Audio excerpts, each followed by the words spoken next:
Hi YouTube. In today's tutorial, I'm going to be making an easy install kit. This is Zeb's kit that he makes these days, but I am going to make my own because I have stuff from 2015. So I have all his boards, all the solenoid contactors, chime unit, all the buttons, since I want to make my own kit because I can't order this because I already just have just the parts. So the idea is to build this kit outside of the pinball machine, so I'm not bending over the pinball machine to install all this stuff. I can test this, I can do this all outside the pinball machine. And how we're going to do this is we're going to go into SketchUp and basically make a kit that will suit the inside of Gilles' pinball machine. I want to put the solenoids on here and on the middle, solenoids right here, and a contactor here, and a contactor here, and a sling here for the solenoid there, and a sling here. I was thinking about putting the control unit right in the middle and maybe a power supply on the bottom of this unit right over here. All the different connections that will feed through here to the buttons right here for light indicators. There's going to be a coin door here, so we're going to have a light indicator button for the coin, one for extra ball. It's going to be working out of the coin door. We also have a fire button that we're going to install right here, so we'll have an indicator light right there, and all that stuff is going to be wired from this little box here. The reason for doing it in this is just so we can just work on this box outside of the pinball machine and we're not on the pinball machine. I'm going to put some pre-drilled screw holes here, here, and here, and on both sides of this, and just screw it in as soon as this is ready to go. And we should be able to move our leads all around to go to the computer that slides in this door right through the back here. So that's the idea. Let's go through how we're going to build this thing. There is a really nice plugin you can get for SketchUp. I'll leave the link in the description, but if you select your box here, we'll select the whole box, and then we'll just go into our extensions. I think we just go here, import parts. Go parts list and then hit generate. So this will have the exact dimensions of everything that I want to cut for this little box here. Basically they're all rectangles here, and it should be very easy to make this thing. So what we're going to do is we're just going to cut everything in the garage, and I guess we'll do the rest of the video there. Yeah, stay tuned. Yeah, we'll build this box and then we'll put the electronics in it and show you what we're left with. So I got all the pieces cut here, and basically all I have to do is now just brad nail and glue this thing together. So I got something from Home Depot, helped me with that. This is a paid ad, but this is a Betsy clamp. It does a 90-degree basically. So we're going to clamp these in 90 degrees and glue and brad nail them together. And then we'll be able to sand it and maybe even give it a coat of paint. So here we are back again, and I put together that box. And you're probably wondering what this little device is that I built on the side of it. Basically, this thing right here that holds our box is going to have all our feedback is just something to help me put it together outside the pinball machine. The only thing that I have left to do is I'm going to paint the whole box. I painted a little bit where I was going to attach some screws and stuff like that and attach those 4x4s. But those 4x4s that you see here, they're just temporary. They're just so that I could put a solenoid on the front end of this thing and still turn the box all the way around. The other thing that I like about this is you can test everything. So before I put it into a pinball box, all the connections get tested, all the lights get tested without even being hooked up. So we'll have all that stuff working. So I just, sorry about the camera here, guys. I'm just kind of holding the cell phone. So I just kind of put a placement of all the solenoids here. And how I placed these all, I didn't actually screw them in yet. I just used double-sided tape, and I taped them in the approximate location where I want them. And then I will screw them next. And then I'll show you how I wire these guys up. If you're having a hard time getting in there with your drill, these 90 screwdrivers work really well too as well. Hi guys, welcome back. We have our easy install kit.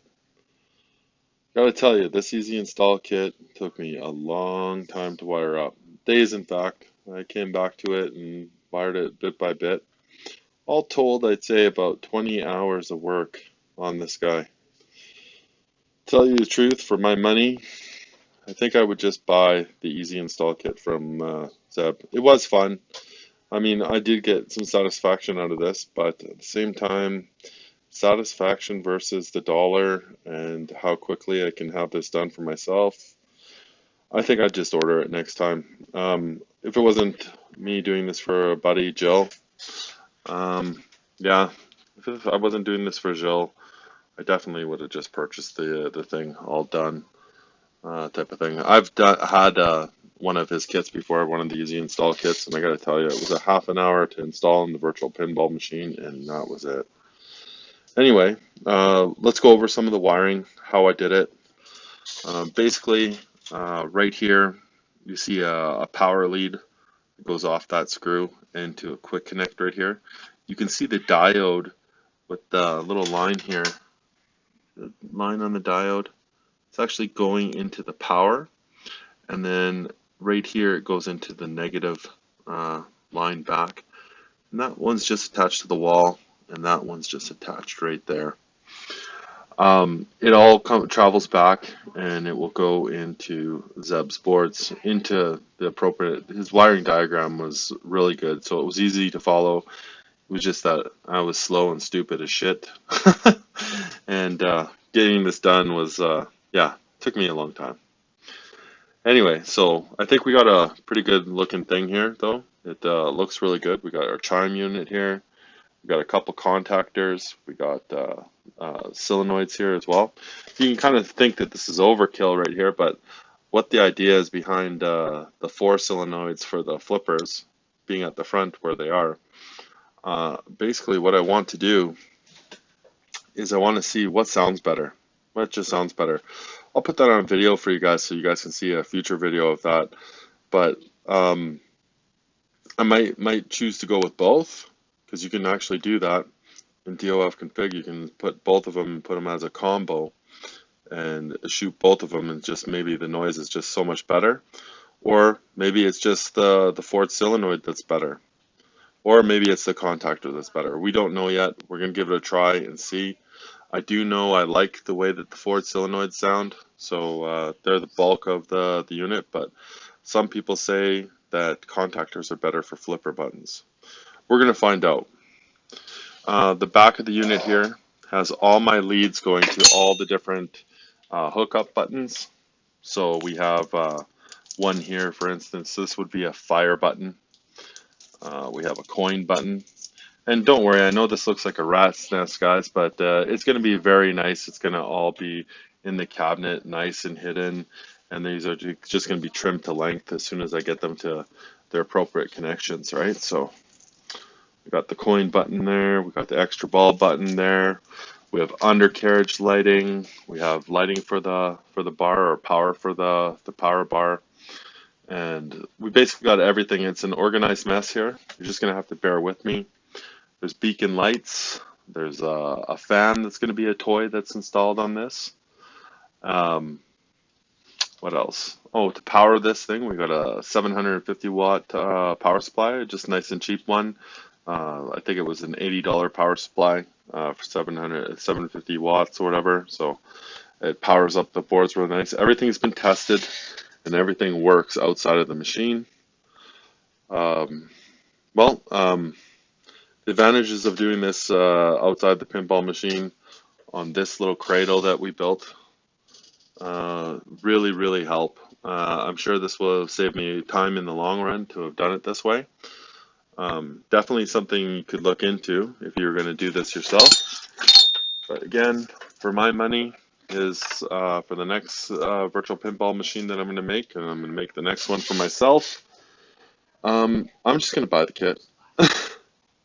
You know, for all the work that this was, I just, if there was anything extra that I had to do, I would just modify Zeb stuff because it's so easy to modify. But all the bulk of the wiring and stuff, all the building of this box, the painting of it, all that stuff that I did, man, I could have just ordered that thing. I mean, for less than $1,000, I could have had all this stuff already done for me. Anyway, do what you want though, guys. This is a do-it-yourself type of tutorial. So anyway, if you guys want to, here's it's possible. So I mean, just about 20 hours of work here. But for me, I mean, someone that's more experienced with this stuff would probably be way faster. I'm just really stupid when it comes to this stuff. But yeah, I hope you like the video. I hope you like the look of this thing. Yeah, we're gonna see you in the next video. Bye for now.